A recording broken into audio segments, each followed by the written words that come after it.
the data. Why do we need to organize the data? So that it can be accessed quickly and we can perform various functions. So Panda has three types of data structures: series, data frames, and panels. So series and data frames are in your syllabus, so we will cover these topics. First is the series data structure. Series is a one-dimensional array. Okay, an array elements are stored in sequential way, and it is a homogeneous data structure, means it will contain data of same type. Series has two parts. First is data part and second is associated index part. So this is an example of series. The data part contains the numbers 10, 15, 18 and 22, and the index part is 0, 1, 2, 3. So every series will have these two parts. First is data and second is index associated with that data. So there are three main properties of a series. First, it is homogeneous type, means the data will be of same type. You can see all are numbers, all are integers. Series is value mutable, means these numbers can be changed. These numbers can be changed. Mutable means changeable. Series is size immutable, means size cannot be changed. For example, if a series was created with 4 values, it will contain 4 values. You cannot increase the number of values in the series. This is what size immutable means. Then how to create a series? We have already seen in the previous example how a series is created. First you have to import the pandas data, pandas library. So for that you will write import pandas as pd. Second way, since we are using numpy array, we will be using numpy array, so we will import numpy library also. So import numpy as np. Once both these have been imported, you can create a numpy array which has all these 4 values 10, 15, 18 and 22. So after that, since series is a function, okay, series function is used to create the series data structure. This series function is inside the pandas library.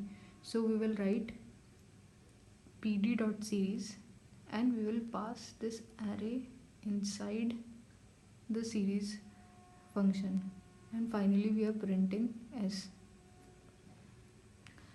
So after writing all these, we will get this as output.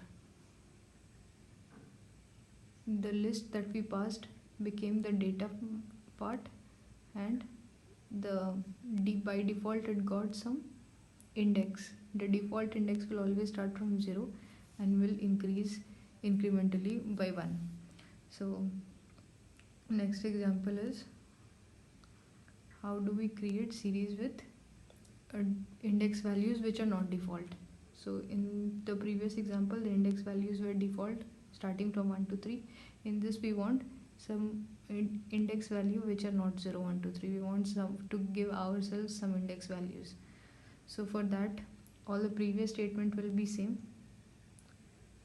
Just when we are the changes will be made in this statement when we are creating the series. Okay, so we are passing the array, values are passed same way, but when we are passing the index, in the previous example we did not pass, this line did not have any index, but in this, since we want user defined index, we have to define whatever index we want.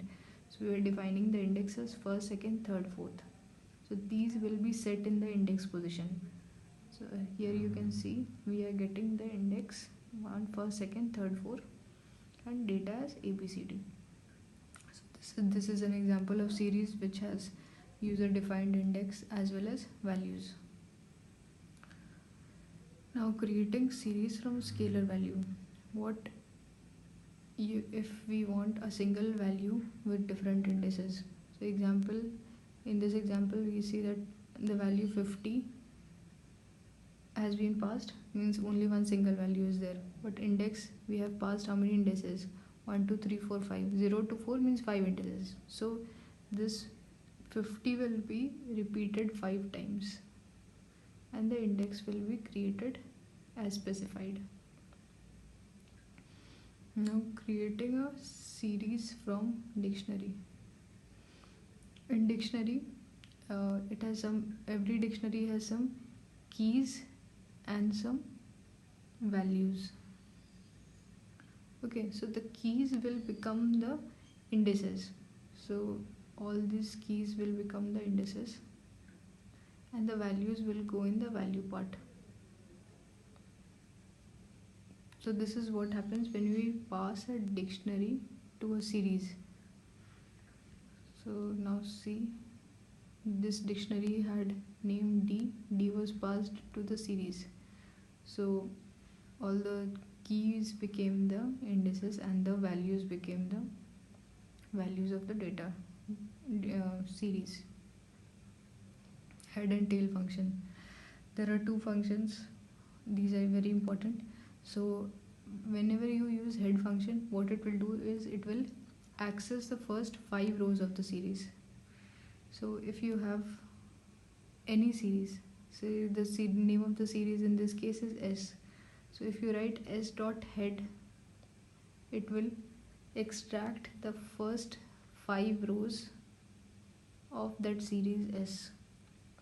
Now if you want less than 5 rows, if you don't want first 5 rows, say you want first 3 rows, so you will write S dot head and with a value 3 inside the function. So this will return 3 values of the series from the starting. Tail function extracts the values from the end of the series. By default it will access the last 5 rows of the series. So the last 5 rows, if you just write s dot pd dot series s dot tail, so it will extract 5 rows from the bottom. Now if you write pd dot series s dot tail 4, means it will not extract 5 rows, now it will extract 4 rows. This is the difference between when we don't pass a parameter and when we don't pass a parameter and we pass a parameter.